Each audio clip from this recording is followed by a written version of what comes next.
Minha bela Marília, tudo passa. A sorte deste mundo é mal segura. Se vem depois dos males a ventura, vem depois dos prazeres a desgraça. Estão os mesmos deuses sujeitos ao poder do ímpio fado. Apolo já fugiu do céu brilhante, já foi pastor de gado. A devorante mão da negra morte acaba de roubar o bem que temos. Até na triste campa não podemos zombar do braço da inconstante sorte. Qual fica no sepulcro que seus avós ergueram, descansado. Qual no campo e lhe arranca os frios ossos, ferro do torto arado. Ah! Enquanto os destinos impiedosos não voltam contra nós a face irada, façamos, sim, façamos, doce amada, os nossos breves dias mais ditosos. Um coração que frouxo a grata posse de seu bem difere, a si, Marília, a si próprio rouba e a si próprio fere. Ornemos nossas testas com as flores e façamos de feno um brando leito. Prendamo-nos, Marília, em laço estreito. Gozemos do prazer de sãos amores. Sobre as nossas cabeças, sem que o possam deter, o tempo corre. E para nós o tempo que se passa, também, Marília, morre. Bom, pessoal, é com um trechinho da Líria 14 desse livro fantástico, né, Marília de Dirceu, de Tomás Antônio Gonzaga, que a gente começa a aula de hoje falando sobre arcadismo, né, nossa segunda escola literária, né, que vai ser a última aí do período, né, o último período ali da era colonial brasileira. E essa escola vai acontecer ali no século XVIII, vai ser também chamada ali de neoclassicismo. Então a gente vai ter o retorno de características neoclássicas, né? O pessoal vai olhar ali para o renascentismo novamente, vai se inspirar ali nos grandes mestres das artes, da pintura, da escultura e também da literatura. Exemplos aqui que eu posso citar, né? Petrarca, Camões, Homero. Então, comecei a aula com um trechinho aqui, né? Vocês vão ver que muito do Carpe Diem, que vai ser falado aqui nesse pequeno trecho que eu li para vocês, vai aparecer como característica marcante do arcadismo. Tudo bem? Vamos começar?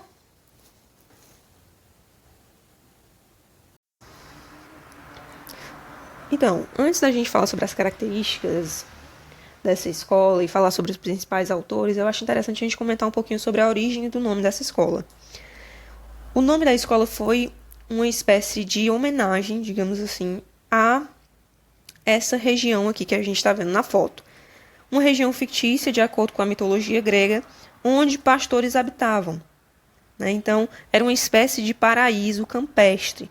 Os pastores viviam ali uma vida simples, bucólica, né? Basicamente cuidando das suas ovelhinhas, cuidando do campo, sendo felizes, aproveitando o dia com as pessoas que eles amavam. Então, uma espécie de paraíso, né? Onde as pessoas viviam uma vida simples e altamente good vibes. Então, pessoal, vocês vão perceber que essa idealização dessa vida simples, ela vai ser uma das características mais marcantes do nosso arcadismo. Por isso que eu quis falar um pouquinho sobre a origem do nome dessa escola, tá bem? Então vamos passar agora para falar um pouquinho sobre contexto histórico, né? É interessante a gente lembrar que no século XVIII nós vamos estar passando pelo processo do iluminismo. Então, uma valorização da razão, da objetividade, combatendo ali o absolutismo, defendendo a separação da religião e do Estado. Pessoas ali vão aparecer se destacando na política, na filosofia, né, a criação da metodologia científica, né, Montesquieu, Voltaire, Rousseau, todos esses personagens aí extremamente famosos da história, se destacando e criando ali uma cultura de valorização da ciência e valorização da razão. Né?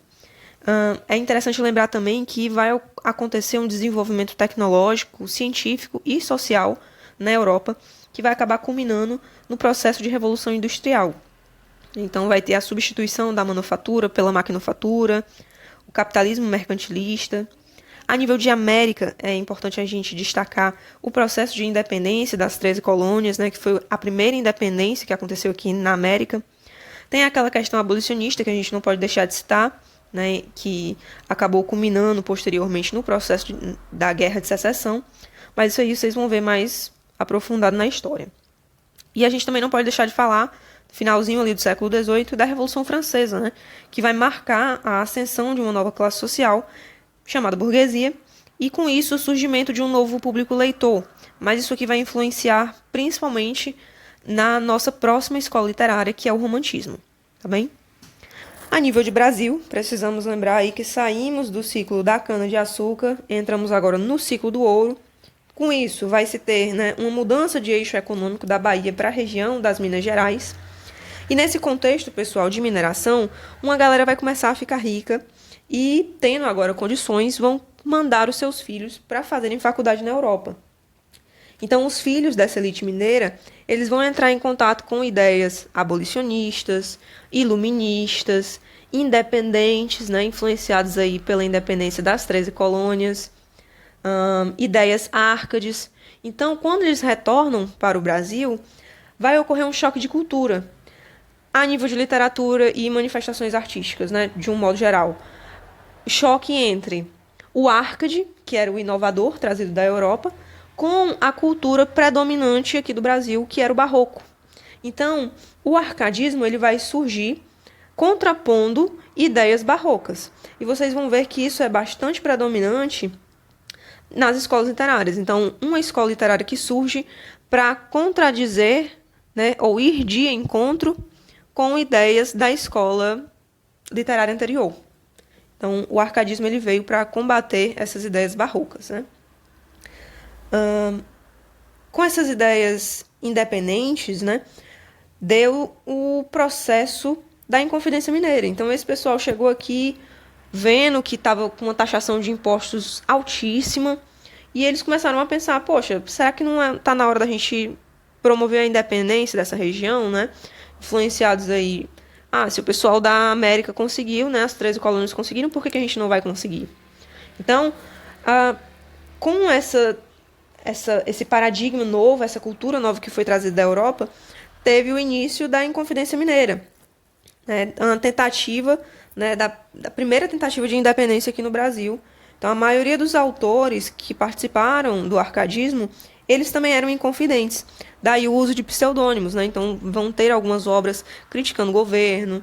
Então, para não ser pegos, eles utilizavam-se de pseudônimo. No que se refere às características principais dessa escola, a gente vai retomar aquela história que eu falei para vocês da Arcádia, né? Então, pessoal, vamos ter uma busca pela simplicidade, né?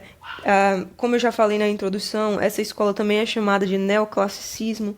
Então, o pessoal ele vai voltar os olhos para aquela cultura renascentista, para a cultura greco-romana. Então, vai ter um retorno, por exemplo, a nível de escultura e de pintura, das técnicas desenvolvidas pelos grandes mestres, né? Então, a simetria, um equilíbrio, né? Obediência aos moldes tradicionais, retorno aos modelos clássicos. Então, novamente aí na pintura, na arquitetura, uma influência, né, do Tiziano, Rafael, Michelangelo, Donatello. E a nível de literatura, a gente vai ter uma influência aí, por exemplo, pelo Petrarca, Camões, no que se refere à cultura greco-latina, influenciados aí pelo Homero, Virgílio, Ovídio e entre outros, né? Então, retoma-se aquela ideia de mitologia. Vão ter muitas poesias citando, por exemplo, os deuses e semideuses que viviam ali no Olimpo, ninfas, fadas. Então, todos esses seres mitológicos greco-romanos vão retomar e aparecer aí na nossa literatura, nas pinturas e por aí vai. Como eu falei, vai ser uma espécie de oposto do que aconteceu no Barroco, né?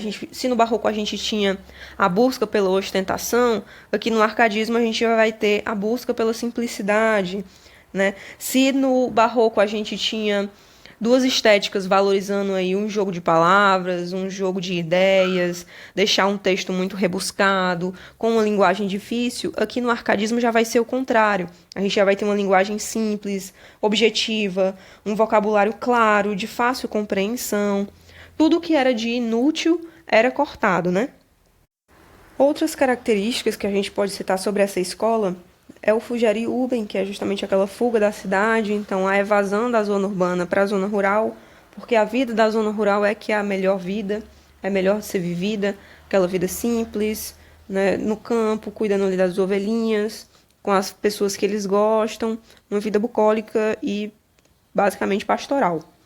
a aurea mediocritas, como eles costumavam falar, que é justamente essa idealização de uma vida simples, feliz e pobre, que é até um tanto quanto irônico, né, se a gente levar em consideração que boa parte dos autores árcades, eles faziam parte de uma elite intelectual e econômica, né, do ciclo do ouro, então, filhos ali da elite mineira. Tudo que eles não tinham, digamos assim, era uma vida simples e pobre, né? E eles idealizavam justamente com essa vida, como uma forma de vida, a melhor forma de ser feliz, digamos assim. Outra característica que a gente pode citar é essa questão da idealização feminina. Então, se no Barroco a gente tinha, aí, sobre a ótica de Gregório de Matos, por exemplo, uma representação do feminino, em que a mulher, nos poemas, ora era representada como angelical e ora era representada de uma forma mais erotizada, aqui no arcadismo a gente não vai ter isso. A mulher, ela vai ser idealizada, né? O feminino vai ser idealizado. Então, o amor vai ser um amor puro, um amor ingênuo, né? Aquele negócio bem de amor, assim, infantil, digamos assim, que você não tem o desejo, você não tem o carnal, né? É uma relação idealizada, ingênua, fofinha, né? Para terminar de falar sobre as características, eu não posso deixar de citar do Carpe Diem, que é justamente aquela ideia de você aproveitar o dia, né? Que no futuro a gente não sabe o que vai acontecer, a vida é muito breve, então vamos aproveitar aqui o presente, que é isso que a gente tem, da melhor forma possível, porque a gente não sabe o que espera pela gente no futuro, então o negócio é viver o hoje. E antes da gente falar sobre os principais autores, eu queria destacar para vocês que alguns críticos literários dividem essa literatura árcade em dois temas, né? Que é justamente a literatura lírica e uma literatura épica. Na literatura lírica, os principais representantes vão ser Cláudio Manuel da Costa e Tomás Antônio Gonzaga. E na literatura épica, os principais representantes vão ser Basílio da Gama e Santa Rita Durão. O que é interessante sobre essa literatura épica, né? Vai ser a primeira vez que o índio vai ser retratado na literatura. Posteriormente, né, a gente vai ter isso também acontecendo no romantismo, só que vai ser de outra forma, a gente vai ver isso com mais detalhes na aula da semana que vem.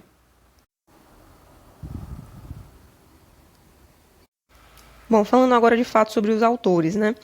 Cláudio Manuel da Costa ele vai dar início no arcadismo aqui no Brasil. Em 1768 ele vai publicar uma coletânea chamada Obras. E ele vai ser basicamente um escritor de transição, né, pessoal? Então ele vai ter características tanto do barroco cultista como do arcadismo. Então algumas poesias vão predominar com características barrocas, outras vão predominar com características árcades e algumas vão ter ali uma mistura das duas escolas. Os sonetos dele, né, vão ter influência camoniana, tanto na sua estrutura, quanto na estética e na linguagem. O pseudônimo dele vai ser Gloucester Saturnio. A musa inspiradora dele vai ser Nise. Ele escreveu um poema, né, chamado Vila Rica, no qual ele vai falar sobre a fundação de Minas Gerais e o processo de descoberta do ouro. E só para comentar, lembrando aí que ele é um inconfidente, né? Então, existe uma certa teoria conspiratória em relação aí à prisão dele. Só para a gente relembrar um pouquinho, né? A gente sabe que no processo de Inconfidência Mineira, Joaquim Silveira dos Reis ele fez uma denúncia do movimento para o Visconde de Barbacena em troca do perdão de algumas dívidas que ele tinha com a coroa. E aí o Visconde ele decretou a prisão dos Inconfidentes. E aí a maioria do pessoal, né, foi preso lá em Minas Gerais, enquanto que o Tiradentes foi preso no Rio de Janeiro. Pouco tempo depois da prisão, Cláudio Manuel da Costa foi encontrado morto na sua cela. E assim, teorias mais óbvias, né, dizem que ele cometeu suicídio, enquanto alguns historiadores afirmam que ele teria sido assassinado, a mando do governador. Mas assim, não existe nada que comprove essa teoria, né? O fato é que ele foi encontrado morto na sua cela. E só para a gente finalizar essa questão aí da Inconfidência, durante o processo, né, de sentença, foi divulgado que Tiradentes, Francisco da Paula Freire, Alvarenga Peixoto, Álvares Maciel e alguns outros foram condenados à forca, enquanto Tomás Antônio Gonzaga e o restante dos revolucionários foram condenados ao degredo na África. Só que, na elaboração final dessa sentença, todos os que tinham sido condenados à forca foram perdoados, com exceção do Tiradentes, né, que foi enforcado no dia 21 de abril, teve o seu corpo esquartejado e as partes do seu corpo foram espalhadas nos locais em que ele costumava fazer pregação política. Falando um pouquinho agora sobre Tomás Antônio Gonzaga, né? O pseudônimo dele vai ser Dirceu e a musa inspiradora dele vai ser a Marília. E pessoal, o Tomás Antônio Gonzaga, ele era apaixonado por essa moça chamada Maria Doroteia Joaquina de Seixas, que era filha de um advogado muito poderoso da época. E o Tomás, ele era completamente apaixonado por ela, tinha planos de se casar. Só que devido aos acontecimentos aí da Inconfidência Mineira, que a gente já comentou, né, ele acabou sendo preso e exilado para Moçambique. E depois disso nunca mais ele teve contato com a Doroteia. Ele acabou se casando lá em Moçambique, mas ele sempre ficou com essa mágoa, né, de nunca ter casado com a Doroteia. Então ele transformou o sofrimento e o amor dele em literatura. A obra de maior destaque dele é Marília de Dirceu. O texto ele é repleto de realismo ingênuo, né, aquele amor ingênuo que eu já comentei com vocês. E ele é dividido em duas partes. A primeira parte vai falar sobre o namoro com a Doroteia, os planos que ele tem para o futuro, sobre casamento. Ele vai descrever a Doroteia, né, com o pseudônimo aí de Marília. Já a segunda parte vai ser depois da prisão dele por causa da Inconfidência. E aí ele vai falar sobre os sonhos destruídos, né, os planos que não se concretizaram. A gente consegue perceber uma amargura muito grande, um sentimento de revolta, uma tristeza. Outro texto de destaque, né, do Tomás Antônio Gonzaga são as cartas chilenas, que são poemas satíricos criticando aí o governo, né, de Vila Rica, que personificado aí na figura do governador Luiz da Cunha Menezes. Então, pessoal, ele vai fazer críticas assim severas, né, sobre os abusos do governador, a falta de decoro do cara, a tirania, né, a questão do despotismo. E ele vai utilizar pseudônimos também para fazer essas críticas. Mas, assim, os pseudônimos eles são bastante leves, então eram levemente modificados. Então, assim, era bastante perceptível, né, que você não estava falando, na verdade, sobre o governador de Vila Rica. Então, por exemplo, o nome do governador, né, Luiz da Cunha Menezes. Então, quando ele foi criar o pseudônimo, ele botou de Fanfarrão Minésio. Então, de Menezes para Minésio. Tem outros personagens, por exemplo, né, que o nome verdadeiro da pessoa era Silvério e nas cartas ficou Silverino. Na vida real era Ribeiro e nas cartas virou Robério. Então, os nomes eram levemente modificados. A Vila Rica recebeu aí a alcunha de Santiago do Chile, né, a carta era fazendo uma crítica ao governador de Santiago do Chile, mas quem lia a carta conseguia perceber assim na maior facilidade que na verdade ele estava criticando o governo de Vila Rica. Então essas cartas circularam anonimamente pouco antes da Inconfidência Mineira como uma tentativa aí de fazer uma convocação das pessoas, de causar a ira para que todo mundo aderisse né, a Inconfidência. Tomás Antônio Gonzaga ele recebe a alcunha de Critilo, né, o pseudônimo de Critilo nessas cartas, e ele escreve para uma pessoa denominada Doroteu, que posteriormente, né, o pessoal descobriu aí que a carta estava sendo endereçada para Cláudio Manuel da Costa. Outro autor que a gente precisa comentar, né, é Santa Rita Durão, pessoal. Aqui, a partir daqui a gente já vai entrar na parte épica do arcadismo, tá bem? Então assim, tá acabando, são só 2 autores, respira fundo, a aula tá perto de terminar, tá? Bom, vamos lá. Santa Rita Durão ele vai escrever um poema épico chamado Caramuru, né, onde vai ter uma exaltação muito grande da terra brasileira, né, que vai ser uma característica bastante marcante do romantismo. Então a gente pode perceber que esses 2 autores que a gente vai comentar, eles vão estar botando ali o pezinho no romantismo, vão ser ali quase que uns escritores de transição, né? Já vão ali ser precursores de características que vão ter destaque ali no romantismo, tá? Então, uma exaltação da natureza, né? Nesse poema também vai acontecer uma valorização do clima, das matas, da fertilidade da terra, traços aí de nacionalismo, né, pessoal?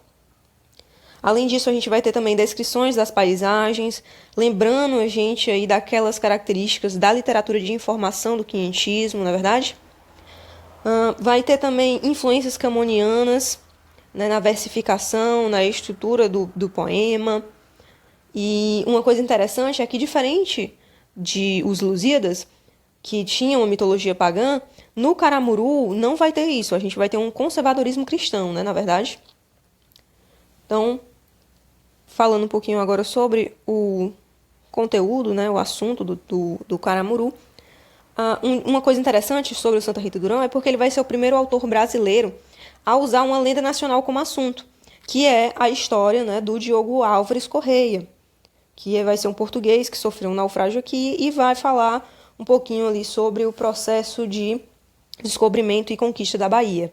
Então ele vai ser o primeiro cara do Brasil, né, o primeiro autor brasileiro, que vai mesclar, né, vai fazer essa mescla de fatos verídicos com ficção, né, de situações verídicas com ficção. Então, sobre o que fala o livro, né? Pessoal, o livro ele é baseado na história de Diogo Álvares Correia, que viveu entre os indígenas ali na costa da Bahia durante cerca de 40 anos. E aí, quais são, né, os pontos verídicos sobre essa história? A questão do naufrágio, né, que Diogo vai sofrer ali na costa baiana, a relação dele com a Índia Paraguaçu, a ida deles dois ao continente europeu para que ela fosse batizada e eles pudessem se casar, aos olhos da igreja, né? E o retorno deles para o Brasil. O resto do que acontece no livro é lenda. Né? Então, o que é esse resto? Por que essa foto, essa pintura, na verdade, está fazendo aqui no slide, né? Ela é a representação de uma cena muito fatídica, né, da história. Essa daqui, pessoal, que vocês estão vendo na pintura, é a Índia Moema. E o que acontece? Quando o Diogo ele sofre um naufrágio e entra em contato com esses indígenas, muitas índias se apaixonam pelo Diogo, né, por essa beleza exótica que ele tinha, que era bastante diferente do tipo indígena que elas tinham contato, né? O cara era um português. Então, elas se apaixonaram, muitas índias se apaixonaram. E uma dessas índias era a Moema. Só que Diogo ele se interessou pelo Paraguaçu. E aí eles começaram a namorar e tal.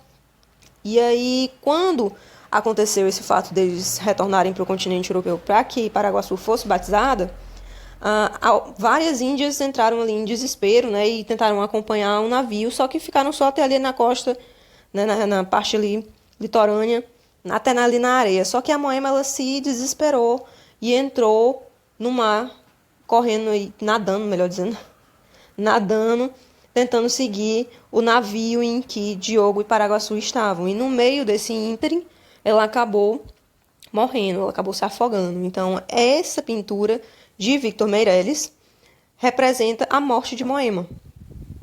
Então, só fazendo um adendo aqui, né, que essa pintura, pessoal, ela foi feita no século XIX, né, então pertence ao romantismo. Victor Meirelles, ele é um pintor do romantismo, mas retrata uma cena de um poema Árcade, ok? Para finalizar o assunto sobre arcadismo, o último autor, né, que precisamos discorrer aqui um pouco sobre, é o Basílio da Gama.